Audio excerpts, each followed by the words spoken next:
Bismillah, alhamdulillah, al khairu wa syarru bimasyiatillah, wassalatu wassalamu ala rasulillah Sayyidina Muhammad ibn Abdullah wa ala alihi wa ashabihi wa man tabi'a hudah min yaumina haza ila yaumil qiyamah.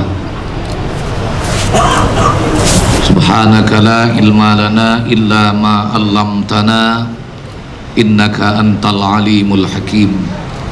Wa qala rabbi shrah li sadri wa yassir li amri wahlul 'uqdatam min lisani yafqahu qawli wasaddid lisani wahdi qalbi bihaqqi habibin nabi sayyidina Muhammadin sallallahu alaihi wasallam. Amma ba'du. Yang sama-sama kita hormati, yang sama-sama kita muliakan, para guru-guru kita yang telah menyempatkan berkenan hadir pada malam hari ini, yang mulia Al-Habib Umar Abdul Aziz bin Abdul Rahman bin Syahab, dan juga hadir guru kita Abuya Al-Habib Hamid bin Umar Al-Habsyi, juga hadir guru kita Al-Habib Muhsin bin Abdullah Al-Habsyi, juga sesepuh Maulid Arba'in yang sempat hadir di hadapan kita pada malam hari ini Al-Habib Ali bin Abdullah Al-bin Hamid,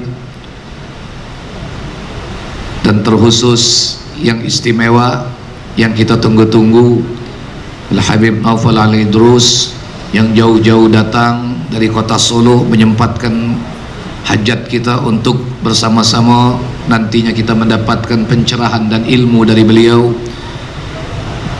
serta para alim ulama, para habaib bin abna'in Nabi sallallahu alaihi wasallam, Bapak Gubernur yang dalam hal ini diwakili oleh Bapak Dr. Kiai Haji Rosidin Hasan, juga dari wakil Bapak Pangdam Sriwijaya Bapak Kolonel Zulkifli, dan juga dari Kapolda Bapak AKBP Ahmad Sobirin, juga Bapak Kapolsek yang sempat hadir, para guru-guru kita ada di sini, Al-Habib Mahdi bin Muhammad bin Ahmad bin Zain bin Syahab, ada Ustadz Kemas Haji Muhammad Ali, dan tadi juga hadir Ustadz Haji Muhammad Nurdin Mansur, serta para guru-guru kita yang lain yang mohon maaf tanpa mengurangi rasa ta'zim dan hormat tidak kami sebutkan satu persatu. Tapi mudah-mudahan dengan kehadiran guru-guru kita ini, kita berharap majelis ini akan menjadi semakin bertambah keberkahan, menjadi majelis yang Allah pandang dengan pandangan rahmat Allah subhanahu wa ta'ala. Bersyukur kita terlebih dahulu kepada Allah yang telah mentakdirkan kita malam hari ini dapat berada di salah satu tempat terbaik di muka bumi, fi baitin min buyutillah, di dalam rumah di antara rumah-rumah Allah, di majelis maulid sekaligus majelis haul yang tanpa terasa malam hari ini rangkaian majelis maulid Arba'in sudah memasuki malam yang ke-24. Mudah-mudahan dengan harapan begitu banyak kita mendapatkan menghadiri peringatan maulid, semakin banyak ilmu pengetahuan yang kita dapat, dan semoga kesyukuran kita pada saat ini akan dicatat sebagai ibadah, menjadi amal soleh di hadapan Allah subhanahu wa ta'ala. Salawat dan salam semoga tetap Allah limpahkan kepada qudwah dan uswah kita Nabi besar Muhammad sallallahu alaihi wasallam, pada para keluarga, sahabat dan pengikutnya hingga akhir zaman. Hadirin sekalian, dari awal kita sudah mengikuti rangkaian acara maulid, bahkan bukan cuma sekedar peringatan maulid, ada rangkaian tasmiyah, bahkan juga ada acara akdun nikah yang tadi sudah sama-sama kita saksikan. Bahkan saking semangatnya pelaksanaan akdun nikah itu, wali semangat apa marah ya.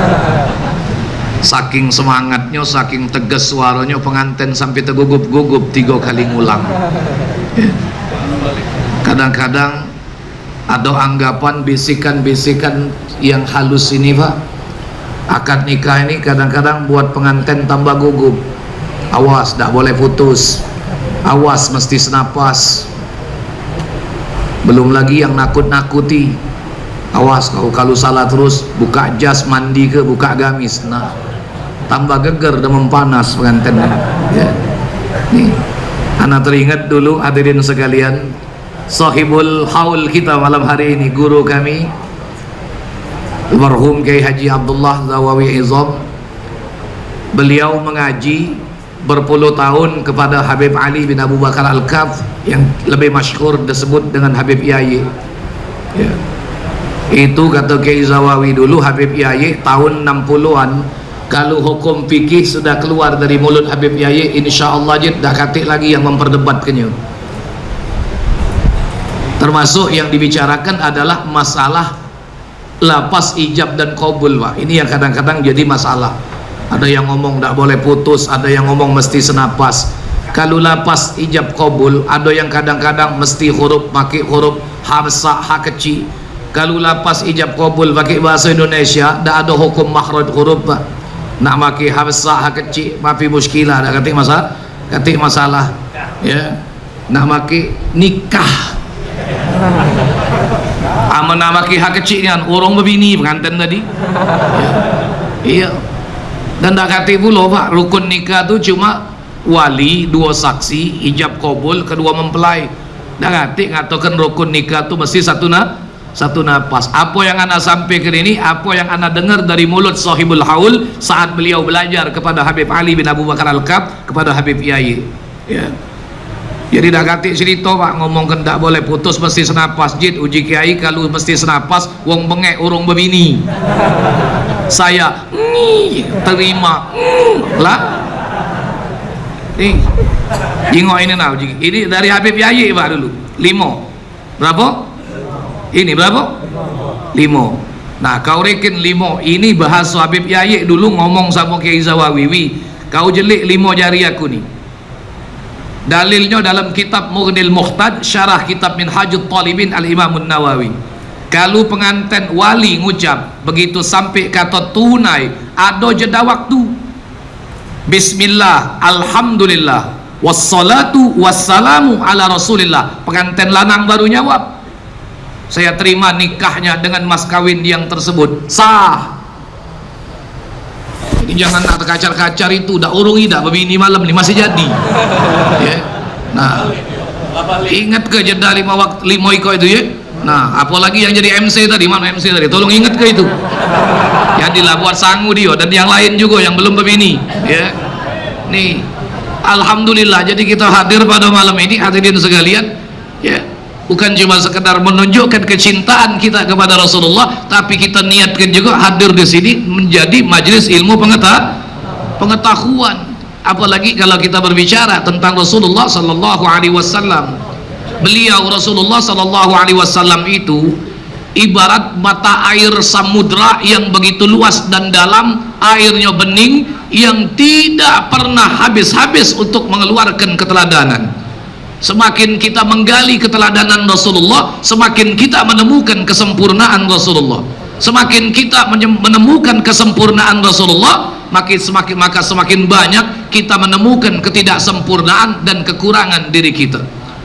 Kalau Rasulullah adalah ibarat mata air laut yang begitu jernih, yang dalam dan luas, kita umat beliau ini barangkali tidak ubahnya laksana air sungai, atau bahkan mungkin barangkali air parit, ya. Kotor, bau, keruh. Tahu keruh? Bahasa Inggrisnya para sidin, this is butek. Itu kalau keruh itu bahasa Inggrisnya butek. Tentunya air keruh ini butuh aliran untuk bisa berjalan agar bisa menemukan air yang tenang. Kalau kita air yang keruh, butek tadi, Rasulullah adalah air yang bening luar biasa, maka tentu untuk mengalirkan air butek tadi kepada air yang bening akan ada yang membawanya, bisa menyampaikan air itu sampai ke muara untuk berjumpa dengan air laut yang bening.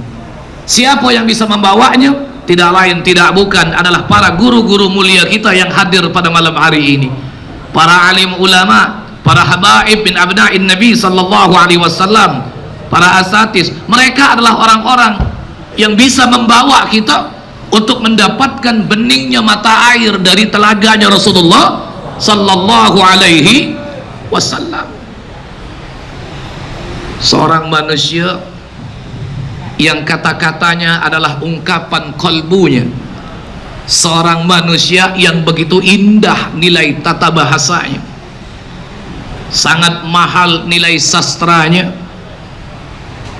seorang manusia yang begitu santun akhlak dan budi pekertinya. Bahkan orang yang sangar, wong yang melawan sekalipun, kalau sudah ketemu Rasulullah maka hatinya akan menjadi lembut, hatinya akan menjadi tenang. Kenapa? Karena nur dan pancaran cahaya yang muncul dari diri Rasulullah sallallahu alaihi wasallam. Dan ini terbukti hadirin sekalian. Ada seorang sahabat yang termasuk as-sabiqun al-awwalun, salah seorang sahabat yang pertama mula-mula masuk Islam di kota Mekah, namanya Jundub bin Junadah. Jundub bin Junadah itu kemudian kita kenal dengan nama Abu Zal al-Ghifari. Itu Jundub bin Junadah asalnya dari Bani Ghifar yang tinggal di lembah Waddan. Hadirin sekalian tahu apa aktivitasnya Bani Ghifar ini? Bani Ghifar ini gawenya membegal, Pak. Membegal. Jadi kalau zaman sekarang banyak orang-orang begal di jalan, sebenarnya di zaman Rasulullah sudah ada orang-orang yang pekerjaannya membegal. Mudah-mudahan para pembegal-pembegal yang sering begal di jalan itu kita doakan, semoga Allah juga berikan hidayah sebagaimana Allah berikan hidayah kepada Jundub bin Junadah. Hingga akhirnya beliau mendengar di kota Mekah ada seseorang yang bernama Muhammad bin Abdullah, katanya sebagai nabi terakhir. Begitu beliau menuju ke kota Mekah, beliau berjumpa dengan Sayyidina Ali. Sayyidina Ali lah orang yang mempertemukan beliau dengan Rasulullah sallallahu alaihi wasallam. Begitu pertama sampai di hadapan Rasulullah, bergetar hati Jundub bin Junadah menyaksikan cahaya kelembutan Rasulullah, nur yang terpancar dari Rasulullah, sampai dia mengucapkan kalimat salam. Assalamu alayka ya Rasulullah. Dijawab oleh Rasulullah, wa alaikassalam wa rahmatullah. Orang pertama kali yang mengucapkan salam kepada Rasulullah adalah Jundub bin Junadah, sebagaimana dijelaskan di dalam hadis Sahih Muslim yang disyarahkan oleh Imam An-Nawawi dalam kitab Al-Minhajnya.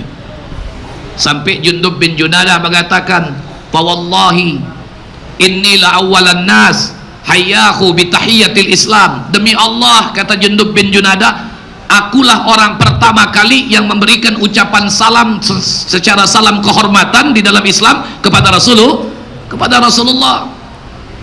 Qultu assalamu alayka ya Rasulullah, wa yaqul wa alaikassalam wa rahmatullah. Ini luar biasa akhlaknya Rasulullah, hadirin sekalian.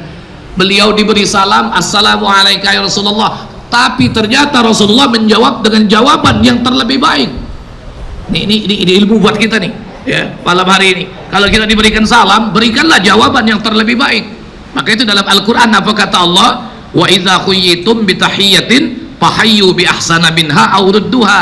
Apabila kalian diberikan kehormatan, diberikan salam, maka balaslah, kata Rasulullah, kata Allah Subhanahu wa taala, dengan salam yang terlebih baik, atau paling tidak sekurang-kurangnya semisal dengan kalimat salam tersebut. Orang yang menjawab salam lebih, kata Rasulullah, dapatnya 10. Seperti assalamualaikum warahmatullah, kita jawab waalaikumsalam warahmatullah wabarakatuh. Kalau dia mengucap salam assalamualaikum warahmatullah wabarakatuh, Anda jawab waalaikumsalam warahmatullah wabarakatuh wa maghfiratuh. Kalau dia mengucap salam lagi, Ustaz, assalamualaikum warahmatullah wabarakatuh wa maghfiratuh, jawab yang lebih baik, waalaikumsalam warahmatullahi wabarakatuh wa maghfiratuh wa ridwanuh. Kalau dia mengucap salam lebih sempurna lagi, Pak Ustaz, assalamualaikum warahmatullahi wabarakatuh wa maghfiratuh wa ridwanuh, Anda jawab dengan jawaban yang terlebih baik, waalaikumsalam warahmatullahi wabarakatuh wa maghfiratuh wa ridwanuhu wa jannatuh.